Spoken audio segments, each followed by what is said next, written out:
Bwana mtazamaji, ale mbele yetu ni Bakari Nondo Mwamnyeto, kapteni wa Makombe, na leo anaipa Yanga kombe lingine la Muungano. Inakuwa klabu nambari 1 ikiwa na makombe 7 ya Muungano. Hakuna klabu iliyofikia. Bakari Nondo Mwamnyeto, hongera kwa mchezo mzuri ambao umepelekea umebeba kombe leo. Asante. Tunashukuru Mwenyezi Mungu tuweza kumaliza mechi salama salimini. Hiyo ndio la muhimu zaidi. Nini kimekuwa cha kipekee kwenye mashindano ya Muungano kiasi kwamba mmekuja mechi ya kwanza ilikuwa kidogo nzito, ya pili mmepasua na leo mnapasua? Nini kilikuwa cha ziada kwa Yanga?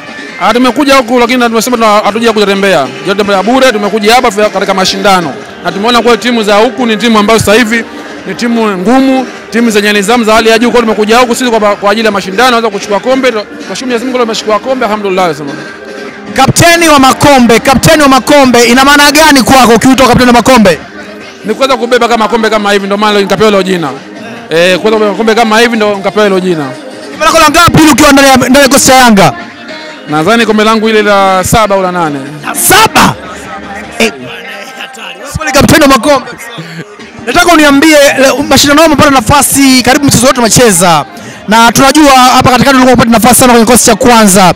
Nini ambacho umeongea na mwalimu wakati unakuja kwa mashindano haya, namna ambavyo anakutumia? Hamna, sijaongea na mwalimu. Nadhani tumekuja hapa sisi kama timu, nimekuja hapa sisi kuweza kupambana. Mwalimu mwenyewe kaona kama anaweza kucheza na deserve kucheza, basi amenipa nafasi katika mechi zote hizi, na nashukuru Mwenyezi Mungu tumeweza kucheza vizuri mpaka kuchukua kombe. Yanga nambari 1 kwa kuchukua kombe mengi ya Muungano. Sasa unasema nini kwa mashabiki wa klabu Yanga dunia nzima? Tunaambia tu kama mashabiki, kombe leo ni zawadi kwao, tumewapa wao, ni zawadi kwa wananchi kwa sababu leo mmoja wengi sana wametoka nyumbani wameacha kuangalia mechi kwenye TV, wamekuja hapo kusupport. Sisi tuwaambia kwamba tunataka kuwalipa, sababu Mwenyezi Mungu ndo atawalipa. Ushindani unaonaje kwa kikosi Yanga nafasi ya ulinzi katikati ambayo wewe unaitumikia kwa muda mrefu? Ushindani ni mzuri maana sote kwa upande wa Tanzania. Ushindani ni mzuri, kwa hiyo atakayecheza yote mwalimu akimchagua, shida yetu tupate ushindi. Lengo letu ni moja tu kwamba tuweze kuchukua kombe.